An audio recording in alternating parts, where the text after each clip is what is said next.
बिहार विधान परिषद में नेता प्रतिपक्ष हरीश सहनी रविवार को मधेपुरा पहुंचे। भाजपा कार्यालय में उन्होंने कार्यकर्ताओं के साथ मुलाकात की। इसके बाद प्रेस कॉन्फ्रेंस को संबोधित करते हुए उन्होंने कहा कि सनातन का विरोध करने वालों के खिलाफ सख्त कार्रवाई होनी चाहिए।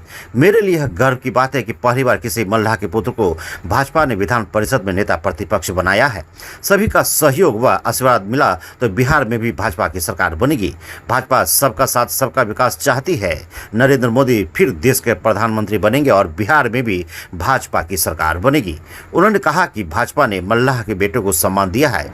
जब तक सांस रहेगी मछुआरों के अधिकार की लड़ाई लड़ते रहेंगे।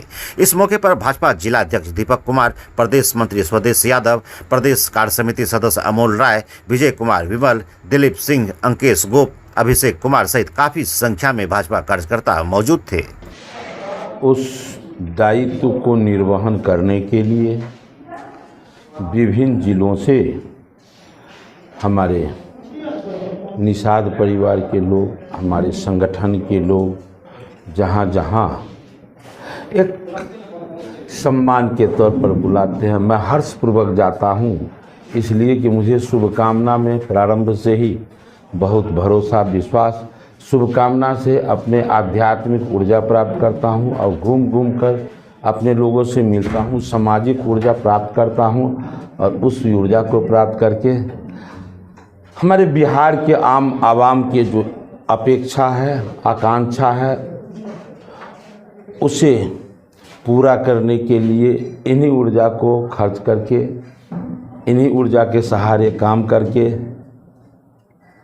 हर क्षेत्र में बिहार में समस्या हो, चाहे लूट हो, डाका हो, आगजनी हो या फिर हर विभाग में भ्रष्टाचार हो, इन सबों से अलग अलग लड़ने का से बेहतर होगा कि बिहार में महागठबंधन की सरकार को उखाड़ फेंके। तभी जाकर के बिहार के जनता को एक स्वच्छ, पवित्र और सुकून का राहत भरा प्रांत का सुखद एहसास होगा। इसके लिए मैं घूम घूम कर लोगों से शुभकामना ले रहा हूँ। इंडिया की तरफ से लगातार सनातन धर्म को लेकर तमाम तरह की टिप्पणियां सामने आ रही हैं, इस पर क्या कहना चाहेंगे? देखिए, रिसर्चर किन्हें कहते हैं और जो उस विषय का उन्हें गहराई हो के बारे में पता हो, और एक होता है जो कुछ सुन लिए बोल दिए। जो लोग बोल रहे हैं वो हिंदुस्तान में रह रहे हैं, परंतु हिंदुस्तान में हिंदुस्तान को दुनिया ने ऋषि मुनि संत महात्माओं का देश भारत कहा। दुनिया ने आध्यात्मिक नहीं आध्यात्म गुरु का उपाधि दिया। उस देश में यह उपाधि पाने के लिए देश के हजार नहीं लाखों लाख संतों को लहू बहाना पड़ा है। चाहे आप जब देख लीजिए सतयुग, द्वापर, त्रेता को जब अब स्मरण करेंगे तो महिषासुर का नाम याद आएगा आपको, कंस का नाम याद आएगा आपको, हिरण्याकश्यप का नाम याद आएगा आपको, रावण का याद आएगा। और सब ने क्या किया था?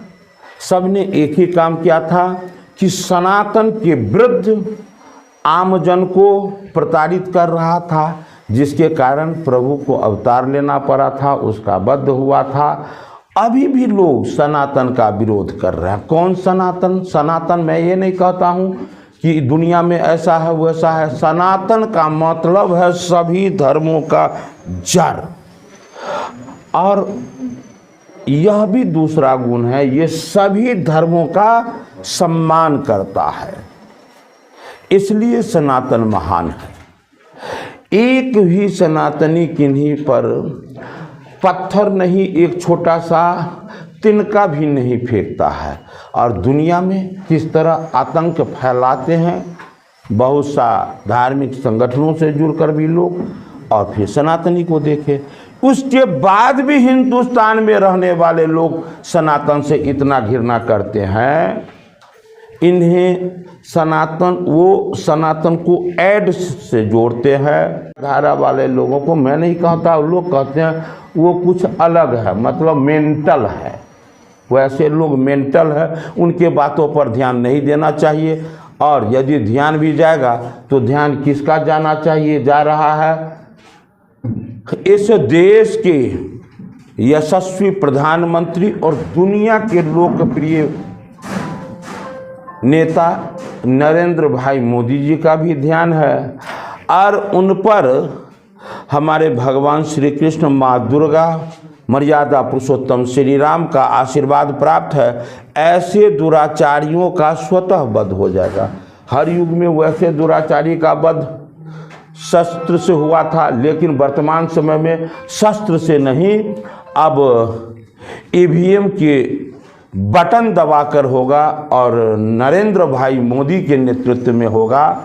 ये 16 आना तय है। इसी से दुनिया में शांति का पैगाम जाएगा। ये इनका वध होगा, होना चाहिए ईवीएम का बटन दबाकर। यह भारत के लिए, केवल सनातनी के लिए जरूरी नहीं है, केवल भारत के लिए जरूरी नहीं है, ये पूरे दुनिया के लिए जरूरी है। आज दुनिया शांति का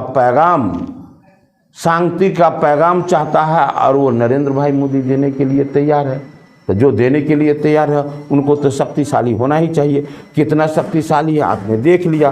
बचपन से कहते आ रहा था कि विश्व गुरु विश्व गुरु विश्व गुरु भारत बने। आज विश्व गुरु के मंजिल का सबसे अंतिम पायदान पर भारत का कदम आ गया है।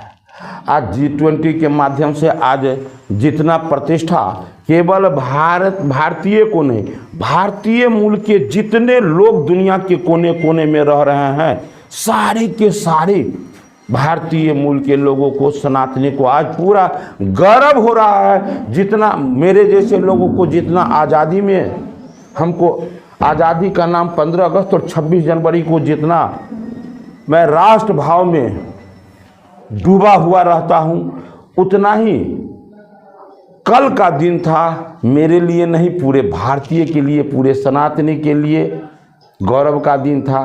कि जिस प्रकार ये इसको कहते हैं लोहा मनमाना। हम बोलते रहते हैं कि एक मुखिया जी यदि अपने पूरे प्रखंड के सारे मुखिया को बुला लिए बैठक में, MP MLA सरपंच प्रमुख सबको बुला लिए, हर संगठन के लोगों को, तो लोग कहते हैं कि एक घाट पर शेर और बकरी दोनों को नमा दिया।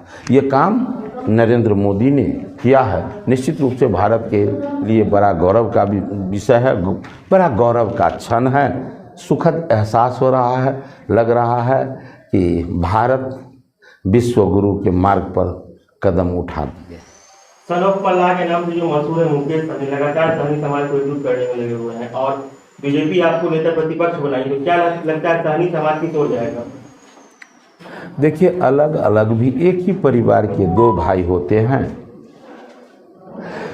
तो वो अपने सक्षमता के लिए, अपने समृद्धि के लिए, उसमें थोड़ा सा का अंतर होता है। एक भाई हो जाते हैं राष्ट्रवादी, आध्यात्मवादी, राष्ट्र का चिंतन, राष्ट्र का सुरक्षा, धर्म का सुरक्षा, अपने संस्कृति की सुरक्षा को महत्व देते हैं। और कुछ हो जाते हैं स्व के लिए, मेरा घुमा के फिरा के समाज को, प्रांत को, देश को क्षति पहुंचाकर, कुछ भी बोलकर कैसे स्व को सबल बनाऊं।